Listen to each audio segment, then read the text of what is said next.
À Cap vers Tripoli, justement, avec cette histoire troublante. Une opposante au régime du colonel Kadhafi a fait aujourd'hui irruption dans l'hôtel qui abrite les journalistes de la presse étrangère, affirmant qu'elle avait été torturée par les hommes du régime. Très vite, les services de sécurité sont intervenus, l'emmenant de force. Notre équipe a suivi cette scène assez violente, vous allez le voir. Voici le récit de Franck Genozo et de Valérie Lucas. Des éclats de voix au petit déjeuner dans l'hôtel où réside la presse.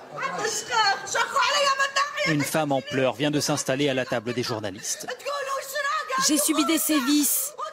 Les hommes de Kadhafi m'ont violée. Ils disent qu'ils sont nos frères, mais c'est faux. Regardez ce qu'ils m'ont fait. Ils ont bafoué mon honneur. Elle explique qu'elle a été arrêtée, puis emprisonnée pendant 2 jours. Elle est en état de choc. Mais impossible de vérifier son histoire, car le personnel de l'hôtel, puis les hommes du régime, interviennent. Sans ménagement, ils écartent les journalistes.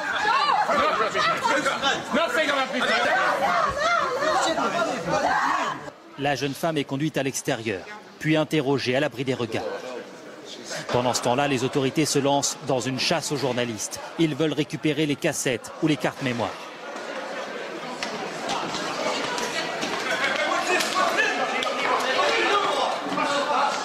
Un reporter britannique est brutalisé. C'est la confusion la plus totale dans le hall de l'hôtel Rixos. Il y a de la casse et l'intimidation se poursuit pendant plusieurs minutes. La jeune femme réapparaît alors. Éteins ta caméra, toi. Éteins-la. Où est-ce que vous m'emmenez? Juste devant l'hôtel.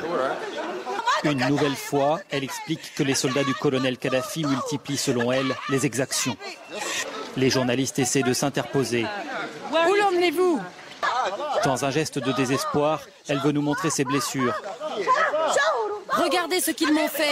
Laissez-les filmer. Avant d'être emmenée devant des reporters impuissants.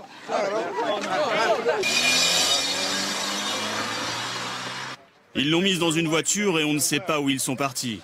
Quelques minutes plus tard, les autorités convoquent une conférence de presse. Les journalistes réclament des explications. Voici la réponse du régime. D'après les premières investigations, il semble que cette femme souffre de troubles mentaux et qu'elle était ivre. Dans un pays où depuis un mois les autorités affirment que tout va bien, voici donc à quoi ressemble la liberté d'expression et la liberté de la presse. Ce soir, nous sommes toujours sans nouvelles de cette femme désespérée.